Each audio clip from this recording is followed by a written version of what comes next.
ठीक है, अभी पहले हम DPSP वाले इसके MCQs प्रैक्टिस कर लें, फिर पढ़ लेंगे 2-4, बस वही तो रह गए थे, मतलब आर्टिकल्स ही रह गए हैं इसमें, और कुछ ऐसे रहा नहीं है, वो तो वैसे भी बता दूंगा अभी।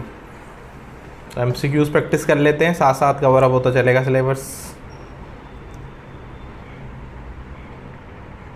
सारे लोग आंसर करना, और कोई बाहर है तो बता दो।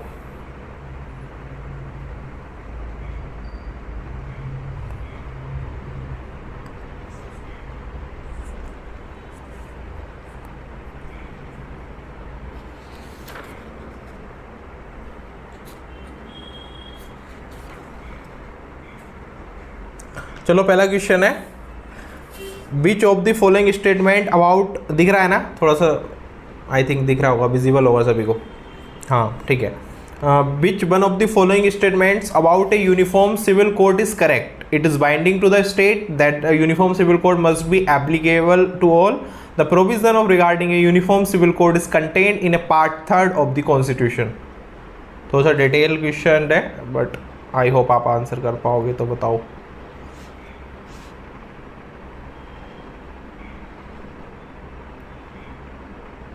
इसका कोई मेरे को थोड़ा बहुत एक्सप्लेनेशन देना चाहेगा? आंसर सभी लोगों का सही है, करेक्ट है, डी वाला इज परफेक्ट, करेक्ट।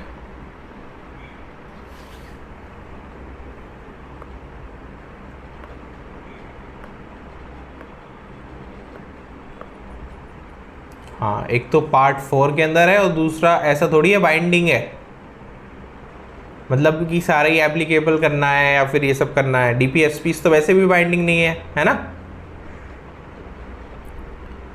नेक्स्ट है यहाँ पर, directive principle of state policy of the state, directive principle of state policy direct the state for which one of the following, to separate a social order for promotion of welfare of the people, to separate judiciary from executive, to improve health, public health. So code select करना है आपको, इसमें से कौन कौन सा statement जो है वो यहाँ पर करेक्ट है, तो बताओ फटाफट।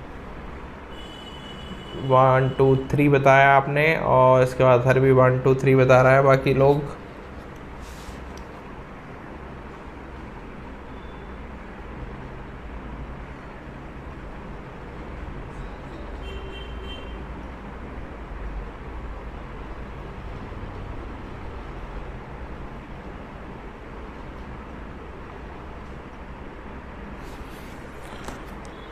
ओके, एक मिनट रुको।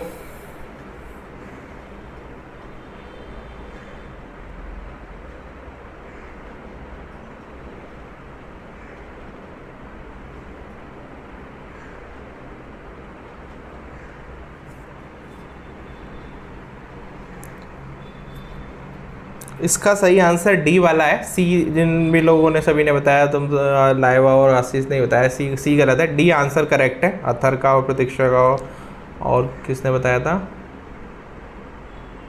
यहाँ पर सौम्या ने भी शायद डी बताया है।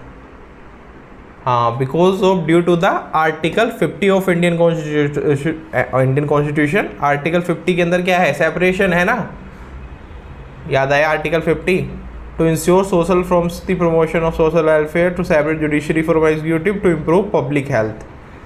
तो तीनों यहाँ पर करेक्ट हो जाएंगे, बिल्कुल सही है।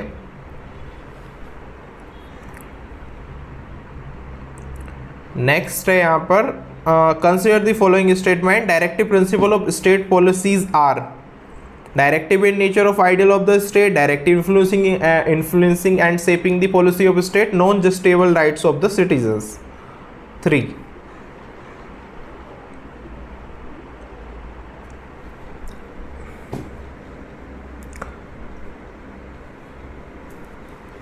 सोम्या, सावा, अथर और सभी का सही है। वेदिका आपका भी सही है, यहाँ पर डी वाला है 1 2 3, क्योंकि DPSP का क्या है कि बिल्कुल आइडियल्स ऑफ द स्टेट्स क्या होने चाहिए, वही है influencing the shape of policy of the state, state की कैसी पॉलिसीज होनी चाहिए, और नॉन जस्टिफिएबल है, यानी कि इन्फोर्सेबल भी नहीं है ना।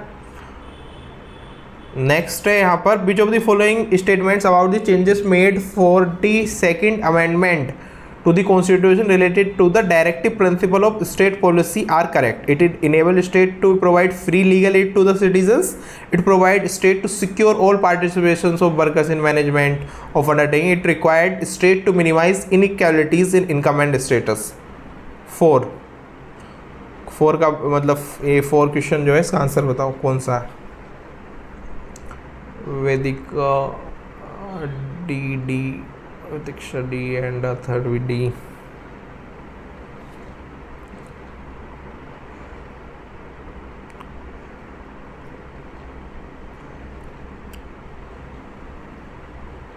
इसको पढ़ना दोबारा से नहीं है, इसका ए वाला पार्ट ठीक है, 1 और 2 स्टेटमेंट्स करेक्ट है।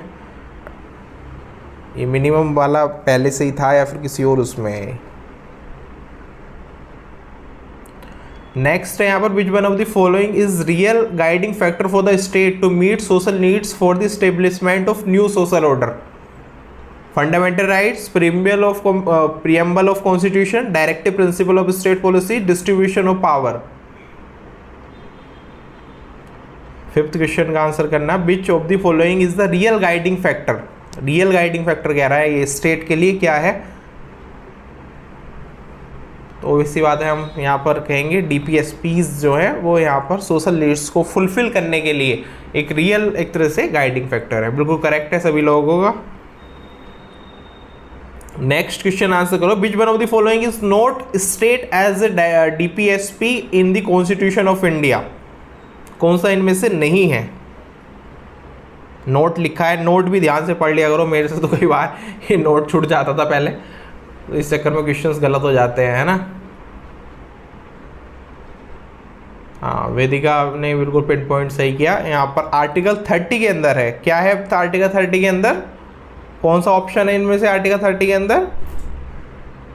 जल्दी से बताओ कौन सा ऑप्शन है? Article D. हाँ बिल्कुल करेक्ट है, right to minorities and establish administrative educational institutions. तो हमने पढ़ा था कि आर्टिकल 30 यहाँ पर ये कहता है कि जो भी माइनॉरिटीज़ हैं वो अपने यहाँ पर एजुकेशनल इंस्टीट्यूशंस जो हैं खुद से इस्टेब्लिश कर सकते हैं, ठीक है। इसके अलावा DPSP के पार्ट्स ये हो ही गए, organisation of village panchayat, uniform civil court और separation of judiciary from executive. तो आर्टिकल 50 हो गया, यहाँ पर 41 यहाँ पर हुआ, तो वो सब आर्टिकल्स यहाँ पर आ गए।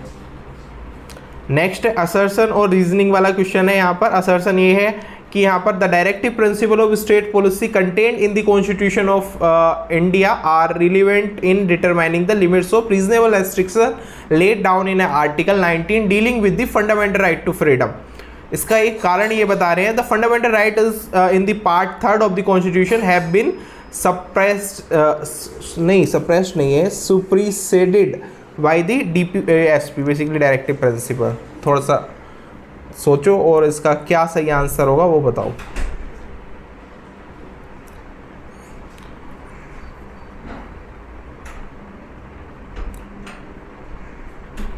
उसको 80 रुपये पे करने हैं, ठीक है 80। हाँ बोलो जल्दी से।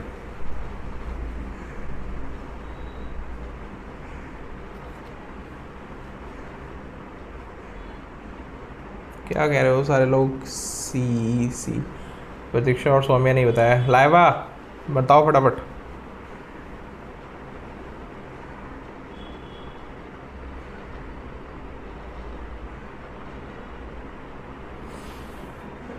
बिल्कुल सही, आर तो गलत ही है ना।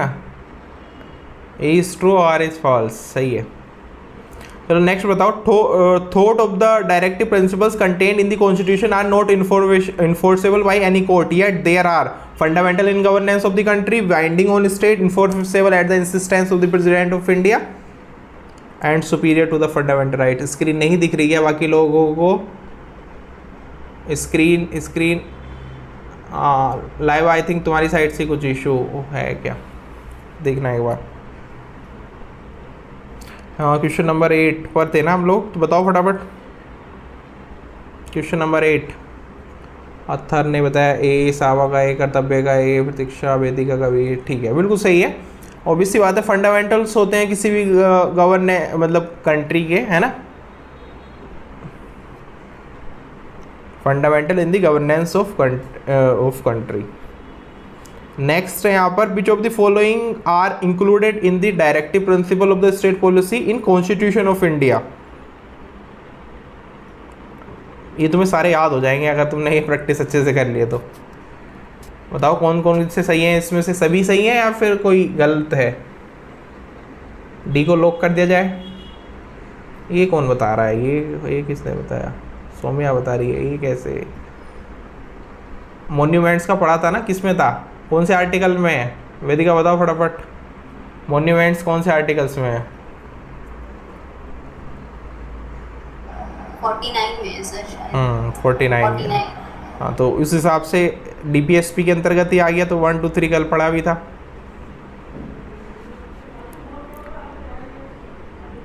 नेक्स्ट है यहाँ पर, with respect to the DPSP which of the following pairs is not correctly matched. देखो आप फटाफट चेक करो जल्दी से, आर्टिकल्स थोड़े से याद करो किसके अंदर कौन सा यहाँ पर मिसमैच हो रहा है।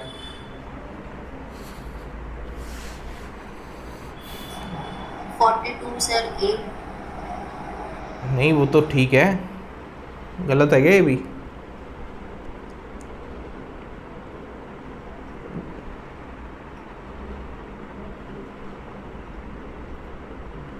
डी वाला गलत है ना, अभी हमने थोड़ी देर पहले पढ़ाई था। डी क्या था, क्या था डी, जल्दी से बताओ। सर मॉन्यूमेंट्स वाला। नहीं गलत है, मतलब वो तो गलत है ही, वो तो मुझे पता है, मैं ये पूछ रहा हूँ आर्टिकल 50 के अंदर क्या था।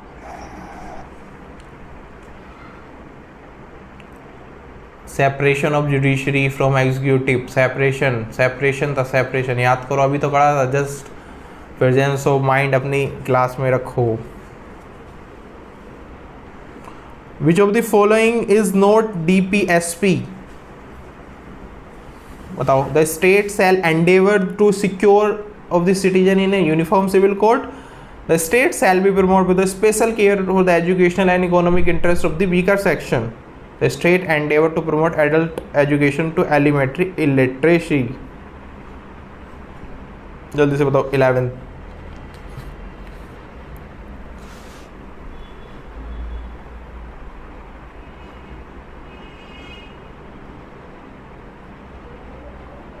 बिल्कुल सही है, सी वाला।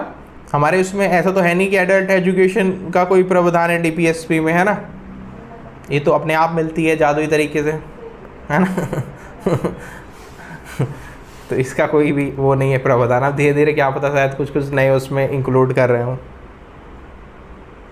मतलब जो नए नए ऐसे कुछ कानून वगैरह बनेंगे। तो विच one of the following is not an objective of the directive principle of state policy.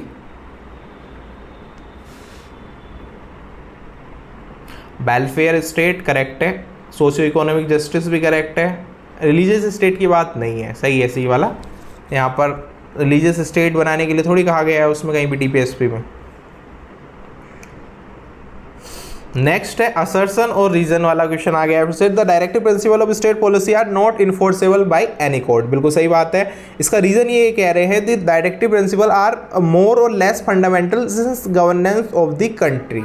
तो ये इसका रीज़न दे रहे हैं। अब इसका रीज़न आपको ये करेक्ट लग रहा है या नहीं लग रहा, वो मुझे बताओ।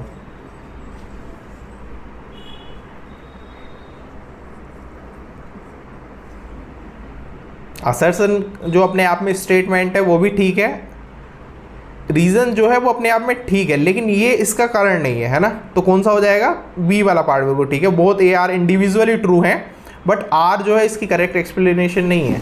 बिल्कुल सही बात। चलो नेक्स्ट है 14। Which one of the following is correct statement. Primacy is given to the all directive principle contain the part 4 of the constitution over fundamental right. Primacy is given to the fundamental right conferred by 1432। पहले तो मुझे primacy का तुम लोग मतलब बताओ, जल्दी से मतलब बताओ क्या होता है प्राइमेसी।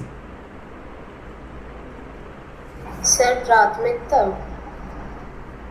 यस, प्राथमिकता। जो स्टेट है वो फर्स्ट इम्पोर्टेंस और अथॉरिटी, मतलब जिसको क्या प्राथमिकता दे रहा है, वही चीज़।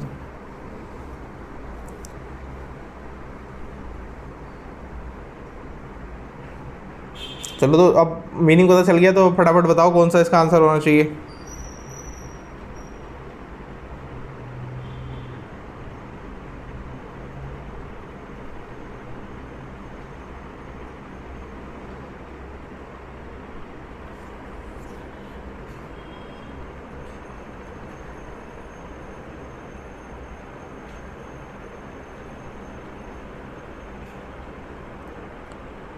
एक मिनट रुकना, सी बोल रहे हो तुम।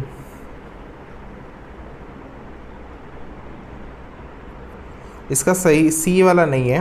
Primacy is given to the all fundamental right conferred part third of the constitution over directive principles. इसका एक बार ना मेरे को भी आंसर इसका देखना पड़ेगा, बट आई थिंक इसका आंसर डी होगा। बाकी आपको कोड्स मैं दे दूंगा, तो जब एक बार चेक कर लेना, क्योंकि directive principle in clause B and C of article 39 article 39 का जो क्लोज बी है, आई थिंक उसके अंदर यही है ना कि जो भी रिसोर्सेज हैं, लैंड, वाटर, फॉरेस्ट, वो सब इक्वली बेनिफिट्स मिलना चाहिए सभी को, है ना। तो over fundamental right confer 14 to 19, शायद यही वाला करेक्ट होना चाहिए, डी वाला कोड। बाकी एक बार इसका चेक कर लेंगे, मैं आपको वो तो मिल ही जाता है, बता दूंगा अगर कुछ और होगा तो अभी के लिए डी को ही मार्क करते हैं। नेक्स्ट है which one of the following directive principle was not originally provided for the constitution of India.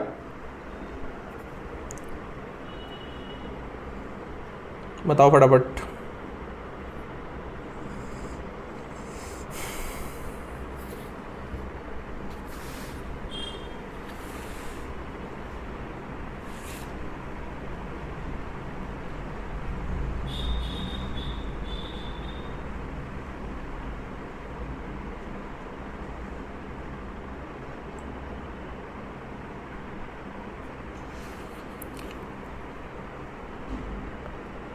बिल्कुल सही, फ्री लीगल एड।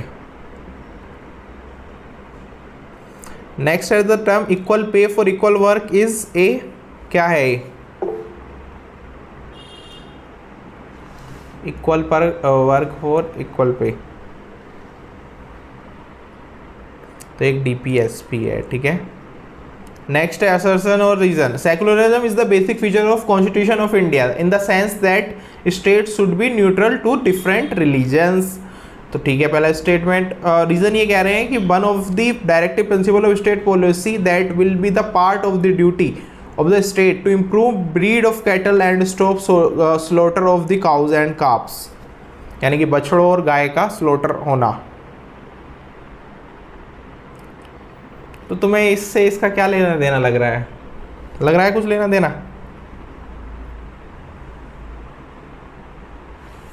बिल्कुल सही है बी वाला पार्ट, कि कोई भी दोनों इंडिविजुअली अपने आप में ठीक है भाई कि डीपीएसपी के अंदर ये है, और सेकुलरिज्म का मतलब ये होता है जो हमारे बेसिक फीचर है इंडियन कॉन्स्टिट्यूशन का। तो दोनों इंडिविजुअल करेक्ट है, बट आर से इसका कोई एक्सप्लेनेशन मैच नहीं कर रहा है। Which one of the following is not directive principle of state policy? 18।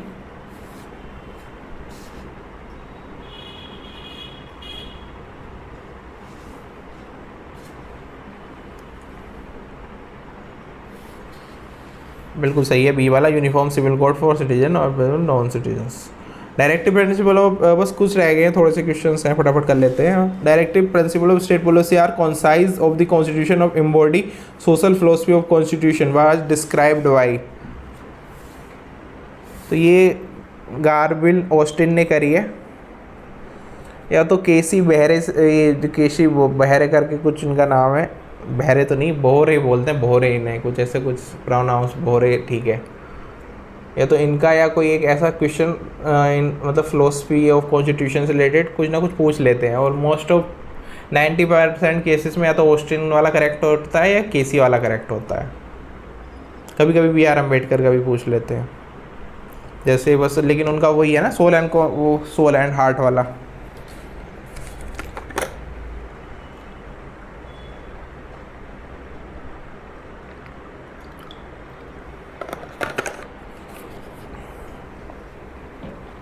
बताओ which part of constitution of India refers to the responsibility of state towards international peace and security?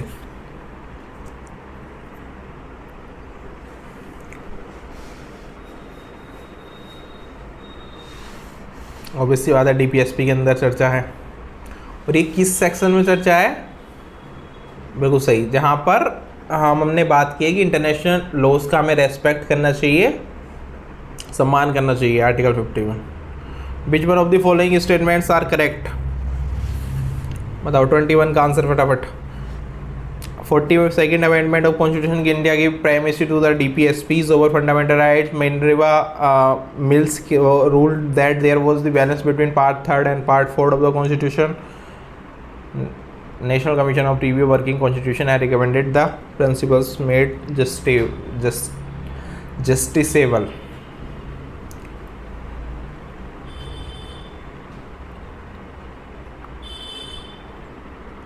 (21) का ए वाला part ठीक है, 1 and 2.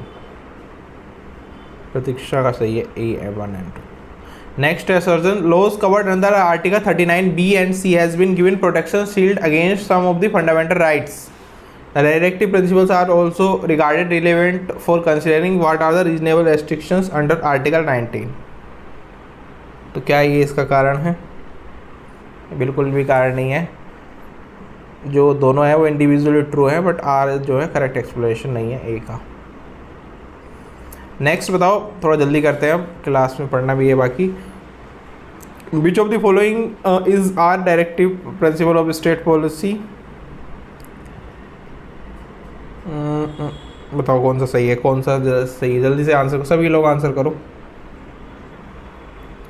23 का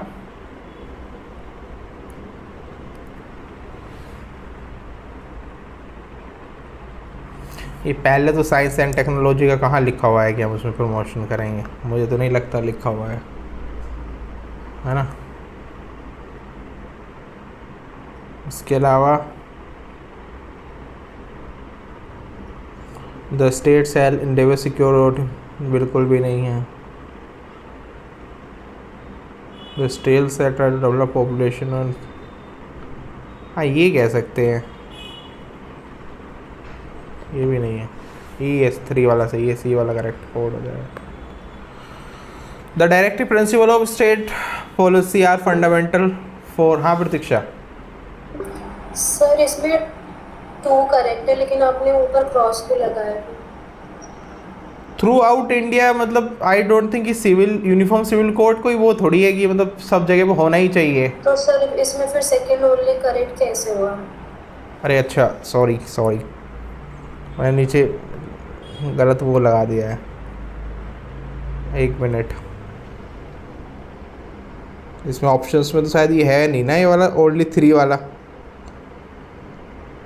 चलो एक बार इसको ना चेक कर लेंगे, अगर ये वाला होगा तो सी, ये वाला इसका ऑप्शन हो सकता है, सी वाला भी ठीक हो कि थ्रू आउट इंडिया, लेकिन मुझे इसमें थोड़ा सा डाउट लग रहा था इसलिए मैंने उसको कट करा था. तो माइट भी इसका जो है ये वाला ऑप्शन करेक्ट हो सकता है. यूनिफॉर्म सिविल कोड की तो बात है ही हमारे उसमें, लेकिन थ्रू आउट इंडिया की मेरे को थोड़ा डाउट लग रहा था कि होना ही चाहिए या नहीं होना चाहिए. ठीक है, ऑप्शन सी एक बार देख लेंगे, और एक बार इसका उसमें से चेक कर लेना, मैं आपको जो आंसर की दूंगा उसमें एक बार देख लेना प्लीज़, है ना, इसको वेरीफाई कर लेना, हो जाता है ना कभी कभी कन्फ्यूज़न. चलो नेक्स्ट बताओ. The directive principle of state policy are fundamental for the upliftment of backward classes, protection of individual rights, administration of justice, governance of state.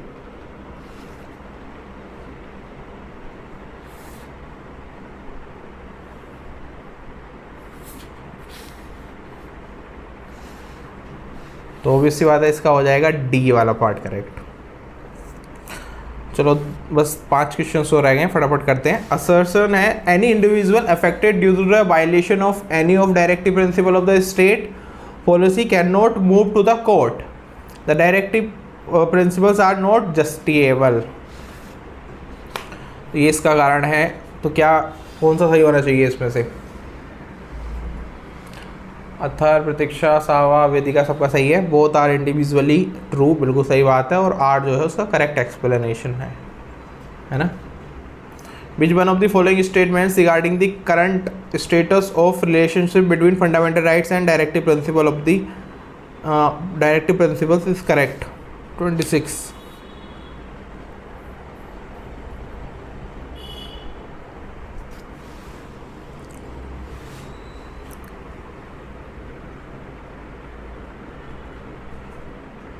In some cases, directive principles may get priority over fundamental rights. Some cases, लेकिन ज़रूरी नहीं है। Right to work in India is a, क्या है right to work? हर एक को काम करने का अधिकार है। किस तरीके का राइट है ये? जल्दी से बताओ। 27 फंडामेंटल राइट कहाँ पर है? फंडामेंटल राइट कैसे हो जाएगा राइट टू वर्क?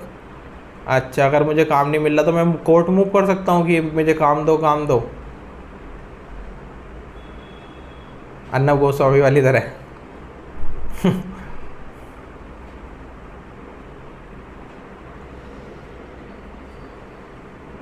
डीपीएसपी के अंतर्गत ही है। Assertion, it is the legal and constitutional duty of the state to provide legal aid to the poor. No shall be denied justice by the reason of by his poverty. 28.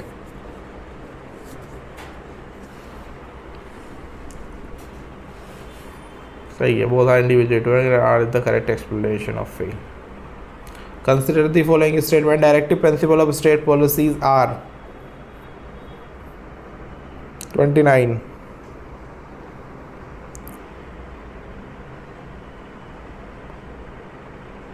बिल्कुल सही है। Instrument of content India has been incorporated for the Constitution of India as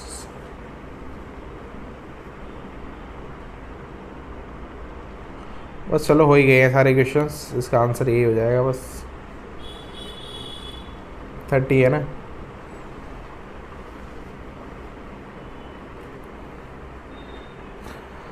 चलो एक दो questions कुछ रह गए होंगे तो आप लोग देख लेना, बाकी हो गए हैं ऑलमोस्ट सारे कंप्लीट। 99% हो चुके हैं। आपको पीडीएफ प्रोवाइड करा दूंगा। तो सच में पीडीएफ पढ़ते भी होगे, मैंने देखिए होता नहीं है। तो पीडीएफ कहीं सारी रख लेते हो। सर की फटाफट भेजो ज़रूर सर, भेजो फटाफट।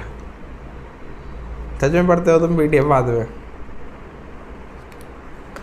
चलो अच्छी बात है, पढ़ते हो।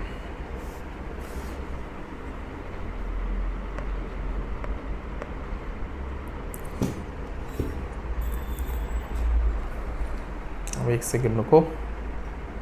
1 सेकंड नहीं, 1 मिनट।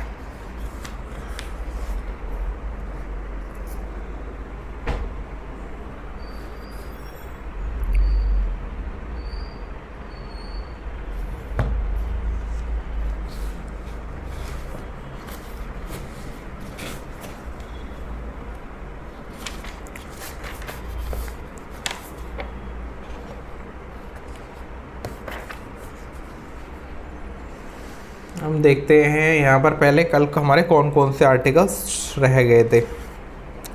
सो मैंने स्टार्ट किया था 41 से 40 आपको बता दिया था। यहाँ पर चलो यहाँ पे 39 रह गया था। ओके,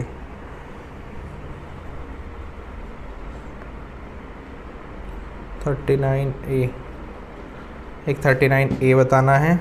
41, 42, 43, 45, 47, 48, 49 रह गया, 50 रह गया। ठीक है, चलो सबसे पहले जो थोड़ा वो छूट गए थे वो तो आपको याद रखने ही है, लेकिन इसके अलावा कुछ आते हैं। आर्टिकल 39A तो अभी हमने चीख के यहाँ पर पढ़ा। क्या था 39A? जल्दी से बताओ। Free legal aid, equal justice and free legal aid. इसके अलावा यहाँ पर 41 हो गया था राइट टू वर्क, 42 हो गया था, 41 हो गया था, 42 हो गया था, 43 हो गया था लिविंग वेजेस। ओके, 43A ये अब ये वाले भी लिखना, ठीक है, ये इम्पोर्टेंट है। Article 43A participation. मैंने आपको बताया था यूपीपीसीएस जे के एग्ज़ाम में भी मैच द फॉलोइंग्स में आ जाते हैं। Workers in management of industries,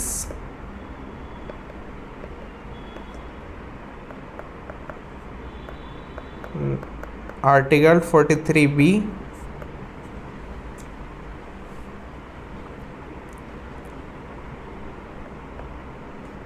the state shall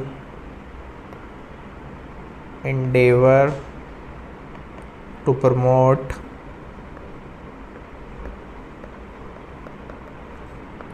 voluntary formation, autonomous functioning, democratic control and professional management of cooperative society. Exam में अभी जो प्रीवियस ईयर्स में मैंने देखा है, जहाँ तक ये डायरेक्टली बस एक स्टेटमेंट देते हैं, मैनेजमेंट ऑफ कोऑपरेटिव सोसाइटी, इतना लिख के दे देते हैं। तो ये मेन इसका हाईलाइट पॉइंट है, इसको याद रखना। अभी दिख रहा है क्या नाम, सावा दिख रहा है? सावा मैम बता दो, हाँ दिख रहा है नहीं दिख रहा, ठीक है।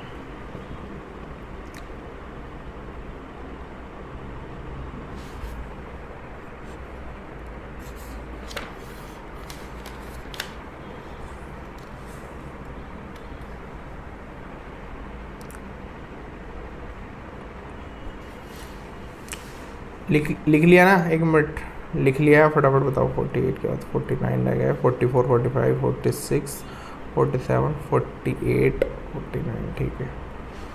44, 45, 46, 47, 48।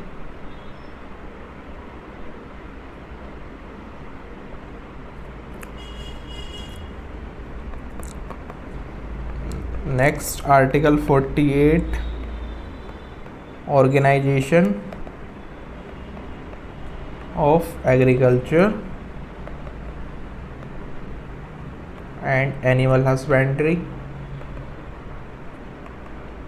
एक दो रिपीट हो जाएगा पिछला वाला, तो कोई ऐसे टेंशन मत लेना। तुम्हें नहीं लिखना तो मत लिखना, मैं थोड़ा सा कंटिन्यूटी बना रहा हूँ ज़रा। यहाँ पर आर्टिकल एग्रीकल्चर एनिमल हस्बेंड्री हो गया। अब आर्टिकल आ जाएगा 48A,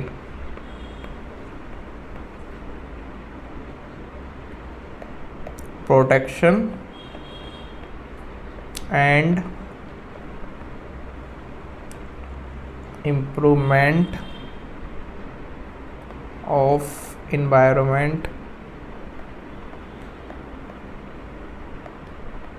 and safeguarding of forest and wildlife, ठीक है। एंड 48 हो गया और 49, protection of monuments and places. इतना ही नहीं, यहाँ पर ऑब्जेक्ट्स ऑफ नेशनल इम्पोर्टेंस, तो जैसे किसी का स्टैचू हो गया या ये सब चीज़ें, या कुछ और चीज़ें भी हो सकती हैं।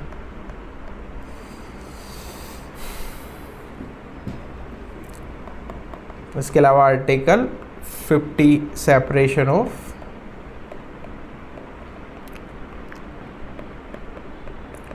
Judiciary from executive.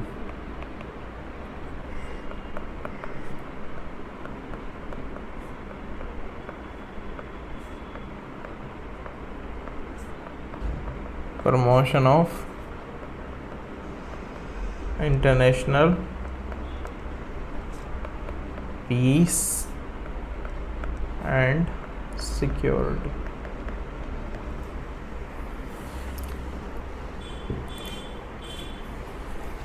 जब इतना लिख लो तो मुझे बता देना। आपका ये हो चुका है कंप्लीट।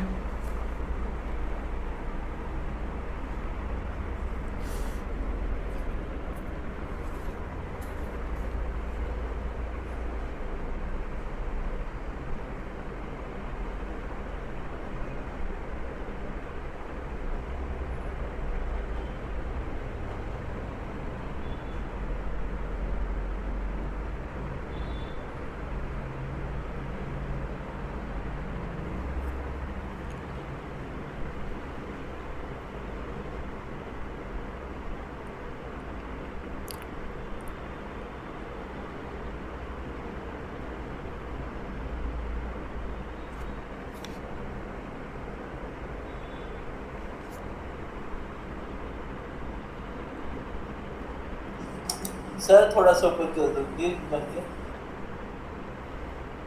अभी और करना है? पूरा ऊपर कर दो पूरा। बस इससे ऊपर होगा तो फिर राज खुल जाएगा कल का।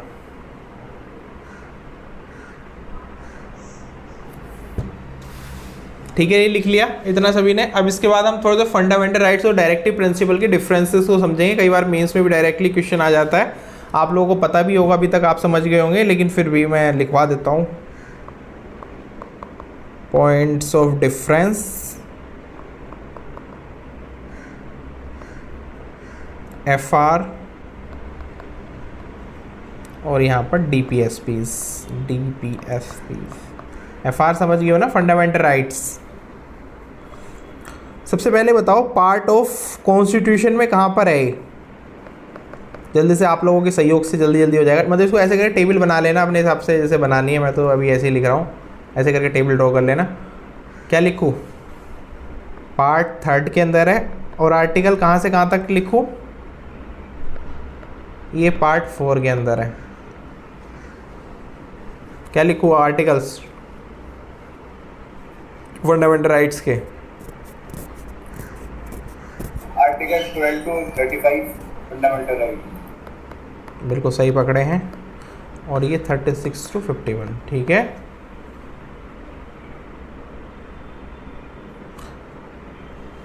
अब ये कुछ चलो नेचर वगैरह मैं नहीं लिखवा रहा हूँ, क्योंकि आप लोगों को कई बार मैंने बता दिया है ये जस्टिफिएबल है, इन्फोर्सेबल है या नहीं है। लिखना है तो चाहे लिख लेना, बाकी मैंने बता दिया है, ठीक है। तो I think bar bar repeat करने से कोई मतलब नहीं बनता उस चीज़ का। एम क्या है इसका? फंडामेंटल राइट का एम ये है to ensures political democracy.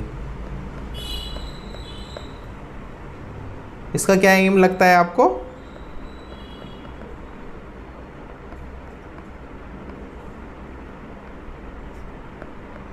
Social and economic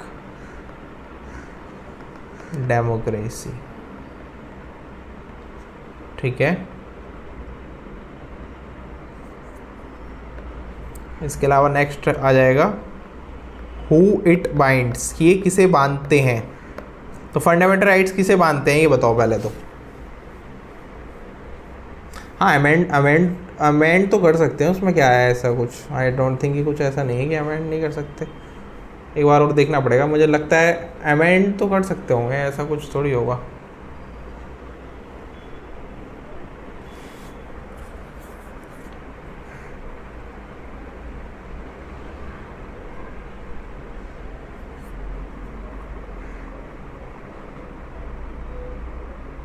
हाँ कर सकते हैं, कर सकते हैं यहाँ पर वेदिका, क्योंकि इसमें ऐसा कुछ तो है नहीं कि जो ख़तरा हो जाए किसी भी चीज़ पे, मतलब कुछ ऐसे प्रॉब्लम क्रिएट हो जाए, है ना। तो इंश्योर पॉलिटिकल डेमोक्रेसी की हु कैन बाइंड। अच्छा, तो ये किसे बांधते हैं? ये सिटीजन को एंड स्टेट। जबकि ये किसे बांधते हैं? ये सिर्फ ओनली स्टेट को बाइंड करते हैं। इन्फोर्सेबल आपको पता ही है कि ये होते हैं, ये नहीं होते, ये चलो मैं लिख नहीं रहा इसलिए। इसके अलावा और क्या लिखें?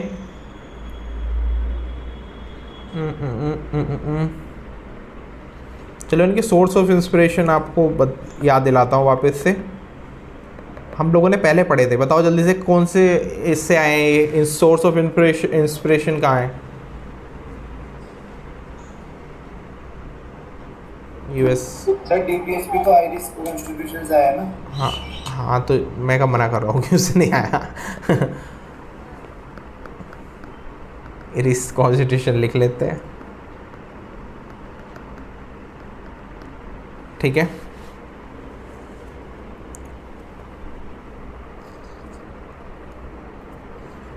अच्छा, मान लो कि इनकी लॉ के साथ कॉन्फ्लिक्ट हो गई, कॉन्फ्लिक्ट विद लॉज। मान लो सरकार ने आज कोई नया कानून बनाया, तो अब इस केस में क्या होगा?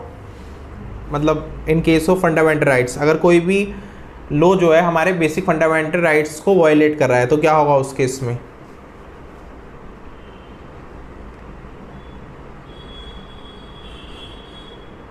ऑब्वियसली बात है, फंडामेंटल राइट्स प्रिवेल करेंगे और यहाँ पर जो है जो लो होगा उसको नल और वॉइड डिक्लेयर कर दिया जाएगा। If it violets FR, simple है ना। अच्छा, अगर किसी लो ने DPSP को वायलेट कर दिया तो उसका क्या होगा?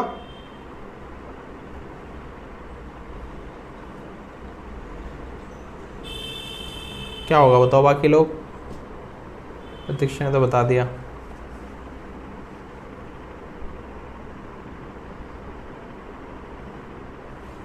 सोचा करो, थोड़ा सा सोचो कि क्या होगा। मान लो कोई बिल्डिंग बनानी है, मान लो सुप्रीम कोर्ट की ही बिल्डिंग बनानी है या फिर किसी की भी बिल्डिंग बनानी है, वहाँ जंगल था दिल्ली के अंदर, मान लो जो छोटे मोटे थोड़े बहुत जंगल है उसको काटना पड़ेगा। तो हमारा DPSP तो कहता है कि हमें जंगलों को, एनवायरनमेंट को बचाना चाहिए, लेकिन वहाँ बिल्डिंग भी बनानी है। तो क्या होगा उस केस में? बिल्डिंग बनेगी। अगर उसके ऊपर केस कर दिया तो बिल्डिंग बनेगी।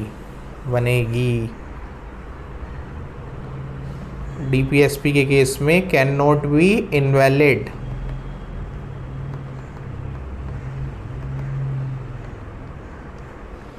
मतलब ऐसा नहीं है कि मान लो अगर कोर्ट अपने कह सकते हैं कि खुद के दिमाग से चाहे तो अगर कुछ ऐसा बहुत ज़्यादा क्रिटिकल कुछ हो रहा है तो डेफिनेटली उसके अंदर कह सकता है उसके पॉजिटिव वे में भी DPSP इसके पॉजिटिव वे में भी डिसीजन दे सकता है, लेकिन 99% केसेस में वो बहुत ज़्यादा कोई ऐसा बड़ी बात नहीं मानते इसको, है ना, DPSP इसको, क्योंकि इन्फोर्सेबल भी नहीं है। पहली बात तो ये है ना, कॉन्स्टिट्यूशन ही अगर पावर देता तो अलग बात थी। नेक्स्ट यहाँ पर अभी एक दो और लिख लेते हैं। ये तुम्हें किसी बुक्स में नहीं मिलेंगे, मैं तुम्हें बिल्कुल थोड़ा सा लिंक करके चीज़ों को बता रहा हूँ, अदरवाइज़ बेसिक वही लिखा रहता है बुक्स में, या अलग अलग आप पढ़ोगे कोई भी नोट्स तो उसमें ये लिखा रहेगा इन्फोर्सेबल, अनइन्फोर्सेबल, ये बेसिक बातें लिखी रहेंगी। नेक्स्ट, कोर्ट प्रोटेक्शन अगर हम देखें तो कौन से आर्टिकल से मिला हुआ है DPSP को? नहीं मिली हुई ना, कहाँ से कोर्ट प्रोटेक्शन है? कैसी बात है सोच रहे हो तुम लोग? No court protection. और इस उनको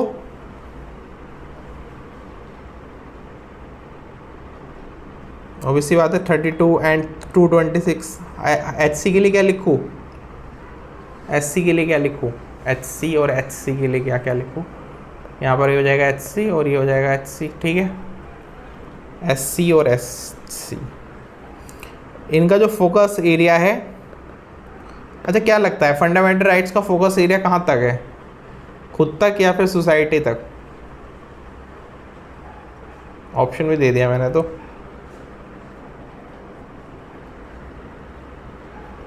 ऑब्वियसली बात है खुद तक है। फंडामेंटल राइट्स का दुनिया के लेने देना क्या है? वो तुम्हारी आज़ादी की बात करता है, तुम्हारे इंडिविजुअल की आज़ादी की बात करता है कि तुम चीखो चिल्लाओ दुनिया में, किसी को गरियाओ, है ना।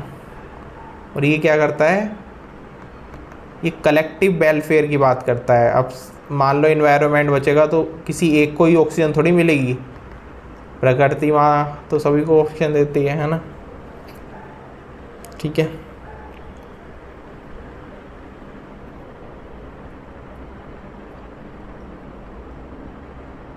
चलो इनके एग्जाम्पल्स भी कुछ बता देता हूँ। Example of implementation,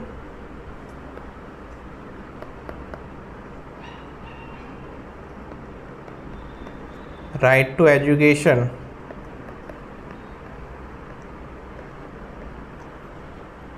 (21A) RTI इसका पार्ट है आर्टिकल 19 के अंदर, ठीक है। और इसके अंदर आ जाएगी मनरेगा स्कीम पढ़ी थी हमने उसमें इकोनॉमिक्स के अंदर, मिड डे मील आ जाएगा, उज्ज्वला कल बताया था उज्ज्वला स्कीम आ जाएगी। तो ये सब DPSP को ध्यान में रखते हुए बनाई गई हैं, ठीक है।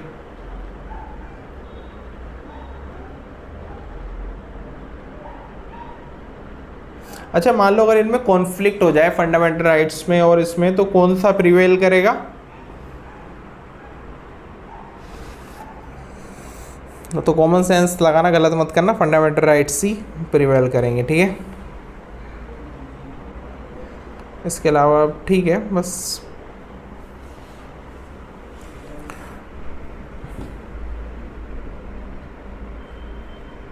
अच्छा, एक इससे जुड़ा एक केस और बता देता हूँ। After the Kesavananda Bharati case 1973 and Minerva mill case 1980, the SC said FRs and DPSPs should be balanced and not seen as conflicting। ठीक है,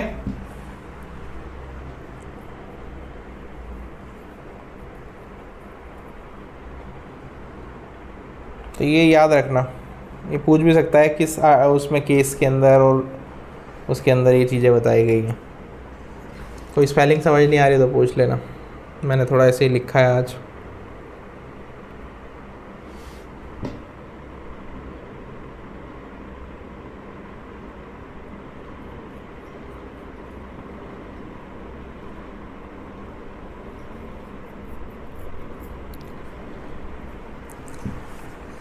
अच्छा, आपको एक बात का पता है कि कुछ DPSPs पार्ट 4 के भी बाहर हैं कॉन्स्टिट्यूशन में? Do you know that? You know that? क्या बोला सर आपने? जो तुमने नहीं सुना। मैंने बोला कि जो कुछ ऐसे DPSPs भी हैं जो पार्ट 4 ऑफ द कॉन्स्टिट्यूशन के बाहर हैं।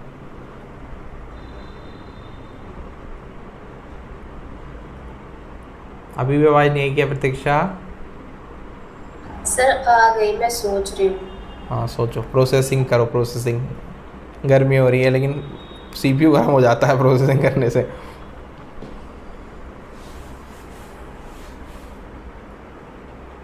तो इसका आंसर कोई इतना ज़्यादा मिस्ट्री वाला नहीं है।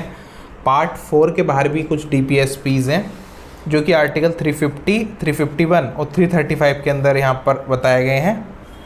अब बताता हूँ मैं क्या है ये, रेफरेंस दे रहा हूँ। जैसे आर्टिकल 1 है 351, तो इसके अंदर क्या है? इसके अंदर ये है कि यूनियन जो है वो प्रमोट करेगी spread of Hindi language and develop it as a medium of expression for the all elements and cultural of India. ठीक है, सो ये एक प्रकार का DPSP है, इन्फोर्सेबल नहीं है ये जस्ट एक एडवाइस की तरह है कि जो यूनियन है वो प्रमोट करेगी spread of Hindi language.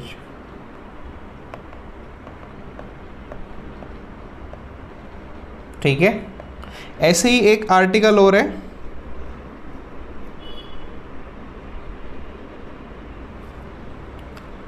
Article 335। ये आर्टिकल क्या कहता है? The claims of members of scheduled caste and scheduled tribes shall be taken into the consideration with consistently with maintenance of efficiency of administration in making of appointment and services and post in connection to the affairs of union and state। तो क्या मतलब हुआ इसका? क्या मतलब हुआ article 335 का? क्या मीनिंग हुआ? तुम्हें इंग्लिश समझ आती है तो बताओ इसका मीनिंग जल्दी से।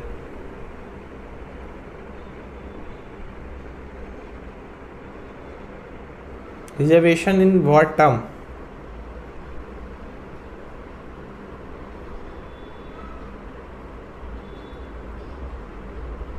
यस, इन शॉर्ट ये कह रहा है रिजर्वेशन इज अलाउड। अगर हम इन शॉर्ट में समझे इस बात को, और जब भी स्टेट प्रमोशन करेगा पोस्ट के लिए तो वो याद रखेगा कि SC STs को प्रेफरेंस मिलनी चाहिए, और इवन जो प्रमोशंस हो रहे हैं उनमें भी कहीं ना कहीं उनका ध्यान रखा जाना चाहिए। ठीक है, लेकिन सेम टाइम पर ये है कि मेरिट एंड एफिशिएंसी जो है वो भी कॉम्प्रोमाइज़ नहीं होनी चाहिए। जस्ट एक एडवाइस की तरह है, कई जगह पर डिपार्टमेंट में कई जगहों पर फॉलो भी होती है, कई जगह पर नहीं फॉलो होती।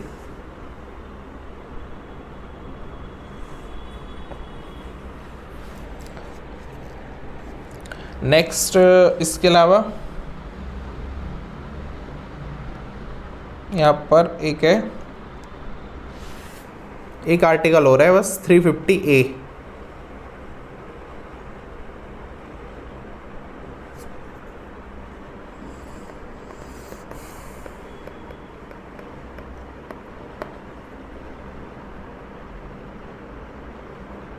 इसके अंदर क्या है? इसके अंदर ये है कि ये डायरेक्ट करता है हर एक स्टेट को कि जो बेसिकली फैसिलिटीज़ हैं, इंस्ट्रक्शंस हैं, वो मदर टंग में होने चाहिए। और प्राइमरी स्टेज की जो एजुकेशन है, जो प्राइमरी स्टेज की एजुकेशन है, इट मस्ट बी इन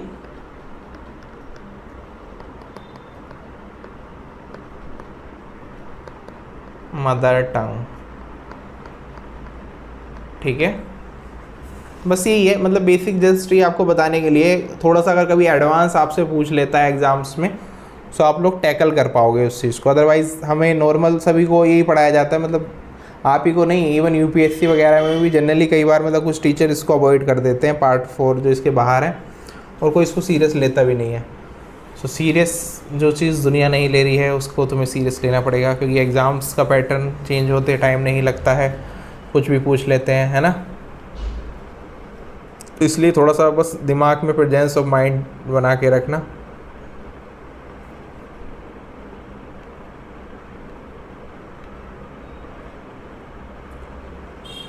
अच्छा चलो, फंडामेंटल राइट्स हो गए हैं, डीपीएसपी हो गया है, तो अब क्या रह गया है?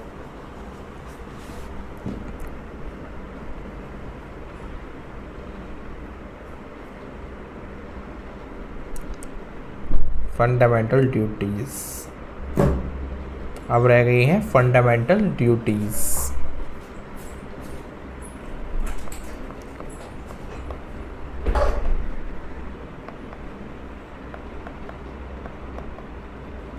सो व्हाट आर फंडामेंटल ड्यूटीज़? अच्छा, एक काफ़ी बेसिक सी चीज़ पूछ ली जाती है इससे जुड़ी, मैं भी लिखवा देता हूँ एक एक करके, कि ये किस कमेटी ने रिकमेंड करा था। तो लिख लेना, रिकमेंडेड बाय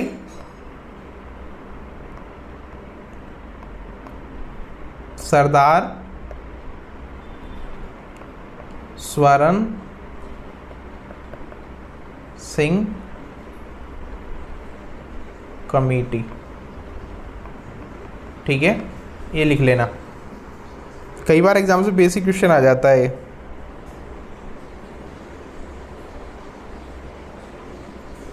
किस आर्टिकल में है? तो आर्टिकल 51A के अंदर ये पर है। टोटल कितनी है ये? सो टोटल है 11 इन नंबर्स। ठीक है, और अगर यहीं पे आर्टिकल के साथ साथ अगर पार्ट भी याद रखना है तो पार्ट, ठीक है। और ये हमने कहाँ से लिए हैं फंडामेंटल ड्यूटीज़, कोई बताएगा?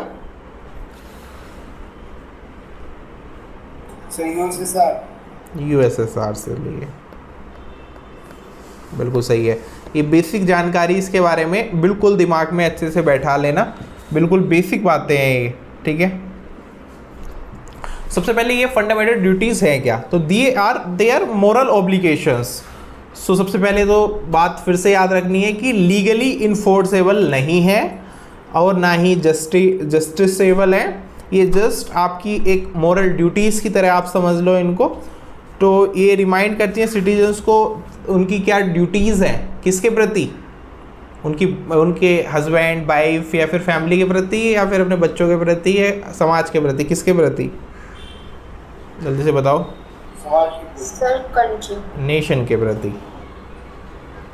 समाज तो एक छोटा सा भी तो हो सकता है ना, समाज तो कि हमारा ये वाला समाज है, हमारा ये वाला मोहल्ला समाज है। सर आपने फिर पूरे ऑप्शन दिए? हाँ, पूरे ऑप्शन नहीं दिए थे, तो मैं जस्ट पूछ रहा था। इसके अलावा अच्छा कोई सभी सिटीजन्स के ऊपर लागू होती है और balance rights and duties basically उनके जो बेसिकली एक तरह से ड्यूटीज़ वगैरह हैं उन्हीं के ऊपर है कि आप अपने ये सब ड्यूटी जो है याद रखो, ठीक है।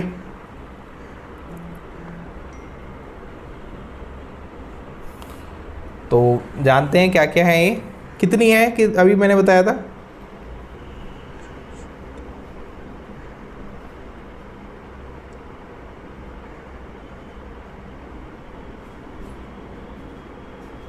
ठीक है,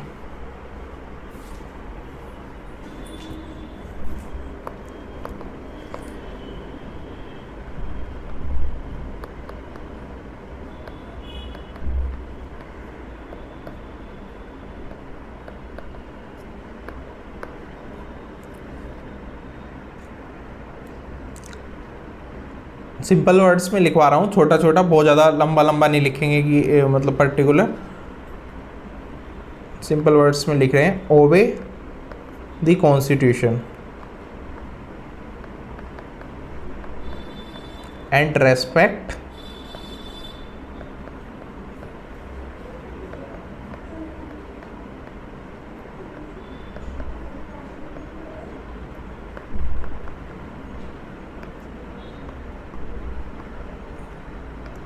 अब जैसे नेशनल एंथम के ऊपर कई बार झगड़ा हो जाता है, कई बार उसके ऊपर झगड़ा हो जाता है ना, फ्लैग के ऊपर। सो ये मतलब एक एक्सपेक्टेशन है कि देखो भाई एटलीस्ट आप इंडियन सिटीज़न हो तो अपने फ्लैग की रेस्पेक्ट करो, अपने एंथम की रेस्पेक्ट करो, बिकॉज वो एक इंडिया का रिप्रेजेंटेशन है। वो कोई छोटी ऐसी चीज़ का नहीं है कि आपके कोई मतलब ऐसी कोई फालतू की चीज़ का वो एक तरह से सिंबल है, तो वो आपके देश का सिंबल है। तो देश नेशन फर्स्ट, तो उसी पॉलिसी के तहत एटलीस्ट आपको इंडिया के कॉन्स्टिट्यूशन की रेस्पेक्ट करनी चाहिए और जो भी नेशनल सिंबल्स हैं उनकी रेस्पेक्ट उनको देनी चाहिए, ठीक है।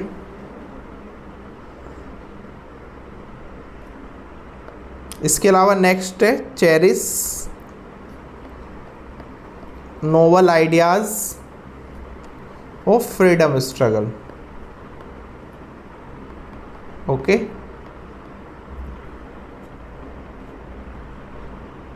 इसके अलावा नेक्स्ट है protects India's unity and integrity, कि कोई भी ऐसा काम मत करो या बिना मतलब की ऐसी बातें मत फैलाओ जिससे इंडिया की यूनिटी और इंटीग्रिटी के ऊपर खतरा है। एज ए सिटीज़न आपका भी एक तरह से कहेंगे अधिकार तो नहीं, अधिकार इज़ नॉट इंटीग्रिटी और यूनिटी को प्रोटेक्ट करना आपका एक तरह से मोरल राइट है कि एटलीस्ट अरे जैसे तुम्हारा घर है, अब तुम्हारे घर को भी प्रोटेक्ट करना तुम्हारा राइट है ना, हर एक वे में तुम्हें डिफेंड करना तुम्हारा हक है कि तुम्हारे घर के अंदर जो भी लोग हैं या फिर घर की जो भी चीज़ें हैं तुम उनको भी प्रोटेक्ट करते हो। ऐसे ही कंट्री के लेवल पे सोचो तो ये कंट्री हमारी तो है, तो इसकी इंटीग्रिटी यूनिटी बनी रहे, तो इस चीज़ की भी कहीं ना कहीं जो मोरल ड्यूटी है वो हमारी ही है ना, ठीक है। Protect India unity and integrity. Next आ जाएगा defend the country and render national service. इसके अलावा नेक्स्ट है प्रमोट हार्मनी,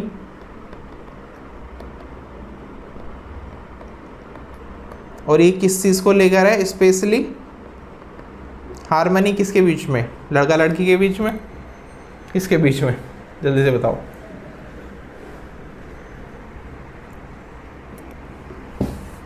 सर रिलीजन के बीच में। हाँ, religions and linguistic.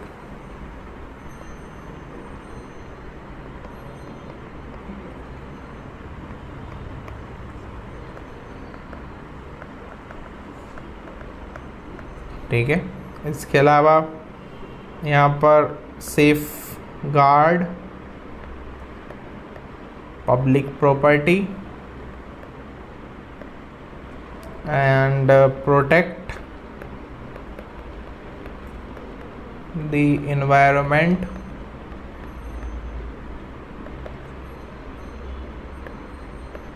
and develop अच्छा, एक चीज़ तुमने नोटिस की, what is common thing between the DPSPs and ये जो हम फंडामेंटल ड्यूटीज़ पढ़ रहे हैं, क्या है वो कॉमन थिंग? Not justiciable. हाँ, Sir, not justiciable. नहीं, ये हाँ ये चीज़ तो है ही, लेकिन मैं इनमें से पूछ रहा हूँ कौन सी एक ड्यूटी है जो सिमिलर है, दोनों में दो जगह बताई गई है। Sir, environment. इन्वायरमेंट वाली ना, इन्वायरमेंट हमने DPSP में भी पढ़ा था।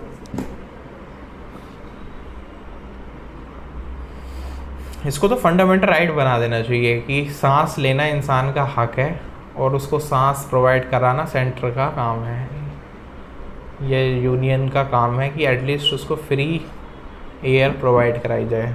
It should be a fundamental right.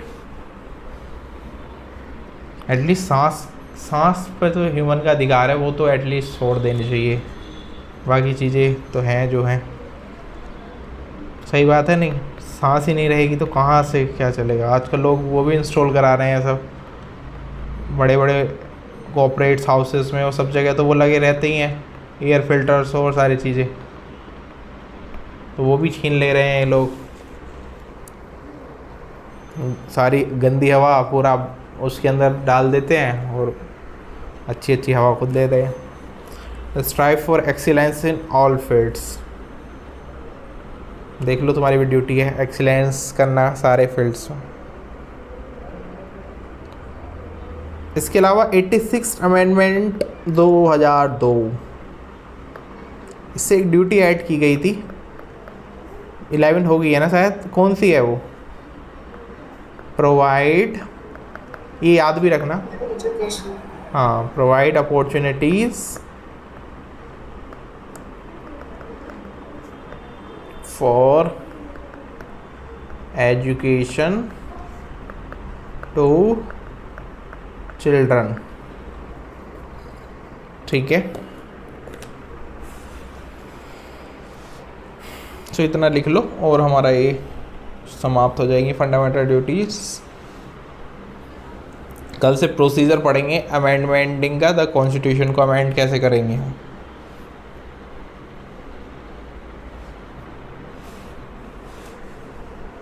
दसवीं हुई है क्या, एक कौन सी रह गई है फिर? प्रोवाइड अपन एजुकेशन हो गई है, सर एक रिच हेरिटेज वाली रह गई। सेफ पब्लिक प्रॉपर्टी वाली ना, वही हेरिटेज और पब्लिक प्रॉपर्टी वाली I think.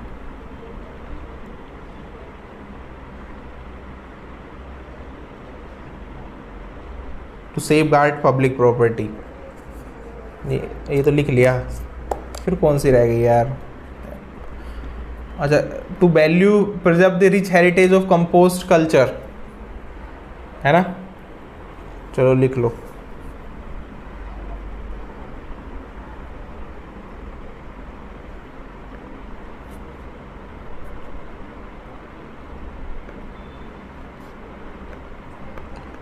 To value and preserve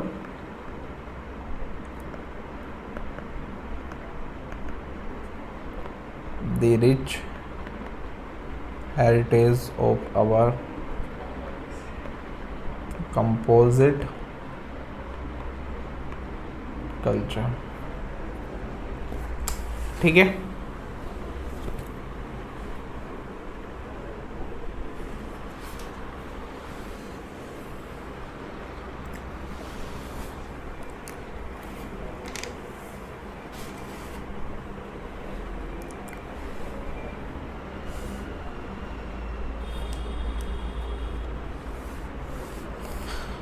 सो आज की क्लास में हमने यहाँ पर इनका मेन डिफरेंशिएशन जाना और इसके अलावा यहाँ पर कुछ आर्टिकल्स रह गए थे वो पढ़े। एफआर और डीपीएसपीज़ के बीच का यहाँ पर पूरा इंफॉर्मेशन ली और कुछ जो डीपीएसपीज़ हैं वो जो अलग से इंक्लूडेड है ना पार्ट 4 के बाहर, तो वो उनके बारे में थोड़ा पता किया। फंडामेंटल ड्यूटीज़ जानी, इससे जुड़ी जो कुछ इम्पोर्टेंट बातें हैं, सो जैसे सरदार सो एंड सिंह कमेटी और part 4 of constitution article 51A इसके अंदर इंक्लूडेड है फंडामेंटल ड्यूटीज़, सारी बातें हमने जानी। तो आज की क्लास इतना ही रखते हैं, अभी करंट अफेयर्स करते हैं और क्लास को समाप्त करते हैं। अभी सभी को क्लियर हुआ, समझ आ गया है आज का जो भी हम लोगों ने पढ़ा, क्लियर है। और DPSP तो शायद आप लोगों को रट ही गए होंगे, आई डोंट थिंक कि कुछ अब उसमें से क्वेश्चंस आएगा तो आप मिस्टेक करोगे, होपफुली मत करना। इतना पढ़ने के बाद भी मिस्टेक हो गई तो फिर तो नर्क के गरम गरम पानी में भी जगह नहीं मिलेगी नर्क के ठंडे पानी में जगह नहीं मिलेगी तुम्हें। मजाक कर रहा हूँ, ऐसा कुछ नहीं है। पता है तुम्हें जो ताइवान टेक्स्ट होते हैं ना, ताइवान टेक्स्ट, क्योंकि हमारे यहाँ तो India is a hot country, तो यहाँ पे जो नर्क का डिस्क्रिप्शन है वो हॉट वाला मिलता है, और जो ताइवान है उनका ना जो नर्क है वो कोल्ड वाला है। वहाँ पर क्या है, वहाँ पर ऐसा लिखा हुआ है उनके टेक्स्ट में कि जब तुम अगर ऐसे सब गड़बड़ करोगे तो तुम्हें ठंडे वाले उसमें और ज़्यादा मतलब ठंड के अंदर तपाया जाए, क्योंकि वहाँ पर कुछ इलाकों में ठंड होती है, तो उसी हिसाब से वहाँ के टेक्स्ट में लिखा हुआ है। हमें गर्मी से डराया जाता है हमारे पास ऑलरेडी, क्योंकि इतनी गर्मी लगती है। सबका टेक्स्ट अलग अलग। चलो आज क्या डेट है, 19 अप्रैल।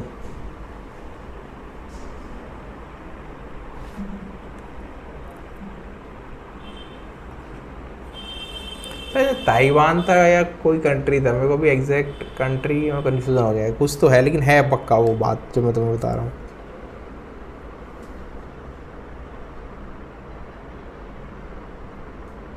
चलो बताओ, recently which international naval force under operation Atalanta has propose joint naval exercise with Indian navy.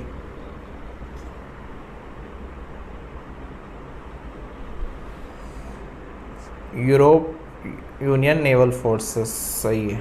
Next है, which Indian state has officially approved DPS flamingo lake as a conservation reserve. बताओ बताओ फटाफट बताओ।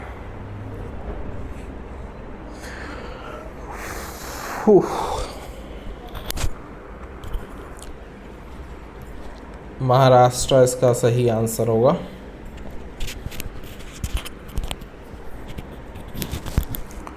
Next है, what is K218V that was recently seen in the news. It is an exoplanet. वो अलग बात है, तुम भूल गए होंगे क्या होता है एक्सोप्लैनेट, पढ़ाया था मैंने। But which of the two classical Indian text were recently inscribe the UNESCO memory of the world register in April 2025। Modi ji ने कल परसों ट्वीट भी करा था इसको लेके, इम्पोर्टेंट क्वेश्चन है और एग्जाम्स में इन फ्यूचर पूछा भी जा सकता है।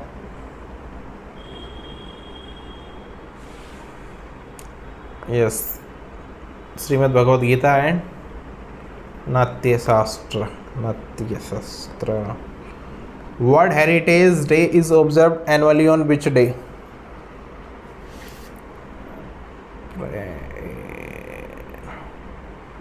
अप्रैल 18।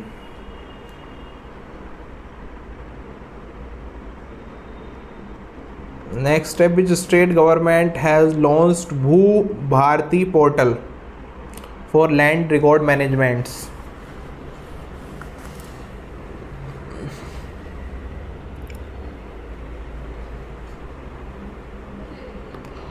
It's Telangana. Next है, Deen Bandhu Chhotu Ram thermal power plant is located in which state?